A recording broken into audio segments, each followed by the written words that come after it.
Nous allons vous présenter l'association Vivo, association de loi 1901, nouvellement créée, sur lesquelles nous travaillons depuis 5 ans. À la base, c'est la rencontre entre une sage-femme, un hypnothérapeute et une juriste, dont l'objectif est, pour toutes les personnes qui ont subi des violences et qui en ont des conséquences aujourd'hui sur leur vie, d'avoir une prise en charge gratuite, médicale, thérapeutique et juridique. L'association permet vraiment cette prise en charge et est un projet innovant en santé puisque nous sommes des professionnels de santé, tous libéraux à la base, avec un coordinateur de parcours de soins, un coordinateur juridique et social. Et cela va permettre à toutes les victimes d'avoir un accès aux soins gratuits, d'avoir un bilan de santé égalitaire, d'avoir des conseils juridiques gratuits et une orientation vers les bons interlocuteurs avec des professionnels de santé et juridiques qui sont formés à la question des personnes victimes de violences. Vivo, c'est un lieu unique de prise en charge avec un maillage de soins thérapeutiques et juridiques et social, dont le pôle de référence est à Lyon et dont l'objectif est l'extension nationale, c'est-à-dire d'avoir des maisons de santé ou d'investir des maisons de santé déjà préexistantes avec tout le process de Vivo et de pouvoir recruter en son sein tous les professionnels de santé dont nous avons besoin et le coordinateur juridique pour mailler le territoire en termes de prise en charge optimale des victimes.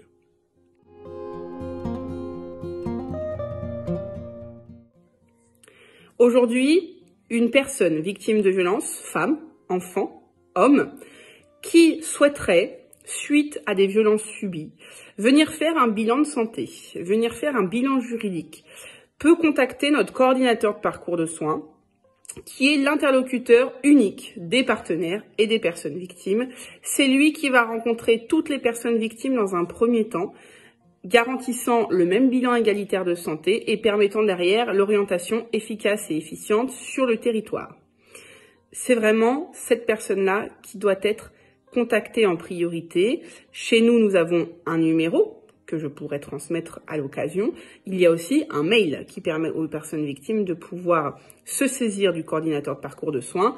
Le site internet est quasiment fini pour pouvoir également faire appel à nous via ce site internet. Une fois que la personne victime vient, quelles que soient ses attentes, quels que soient ses besoins ou quels que soient ses non-besoins, par ailleurs, adressé par toute personne qui souhaiterait un avis ou qui souhaiterait effectivement pouvoir apporter à cette personne une réflexion autour des conséquences des violences sur une patiente ou sur un patient.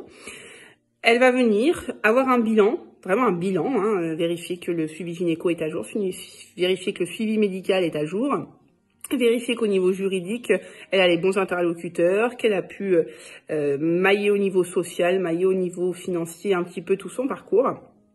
Et une fois qu'on a fait tout ça, va pouvoir être orientée en fonction un petit peu des symptômes, des besoins, de ses objectifs thérapeutiques vers les bons interlocuteurs.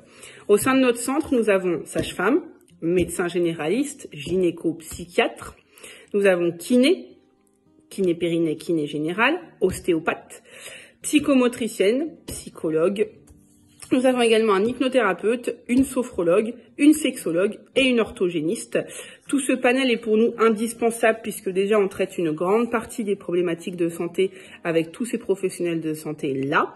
Bien évidemment, tous les autres professionnels qui voudraient à terme y participer sont des valeurs ajoutées pour nous et sont des personnes très importantes.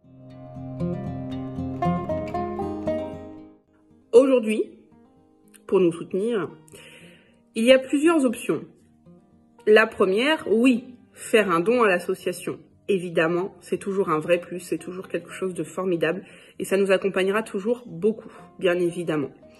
Le second plus que nous, on trouverait vraiment intéressant, c'est de nous accompagner également à trouver tous les financeurs qui, un jour ou potentiellement, pourraient s'investir dans ce projet humain, certes financier, mais également humain, pour accompagner les personnes victimes, pour leur garantir encore plus d'accès gratuit à des soins ou à des conseils juridiques.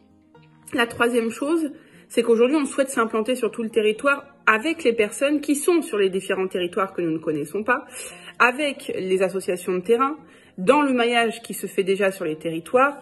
On aimerait pouvoir s'implanter, s'intégrer dans les paysages locaux. Et pour ce faire, on a besoin des professionnels de santé qui y travaillent déjà. Donc c'est vrai que si vous avez aussi cette envie-là de participer à ce projet d'ampleur, vous avez tout à fait votre place et vous pouvez tout à fait nous contacter pour cette raison-là. Enfin, il est important de le signifier, en 2020, sans aucune communication et avec une année Covid que nous savons compliquée, nous avons reçu 171 personnes en suivi régulier. 171 personnes qui ont souhaité bénéficier des parcours de soins ou thérapeutiques ou juridiques à nos côtés. Ce qui fait à peu près 10 consultations en moyenne sur des personnes, donc je vous laisse imaginer le chiffre de consultations que nous avons eu. Cette année, nous démarrons très fort, nous avons plus d'une 50aine de personnes nouvelles qui viennent d'arriver depuis début janvier, donc nous sommes début mars. Donc il est vrai que la demande est là, le besoin est là, et nous aimerions vraiment travailler à vos côtés.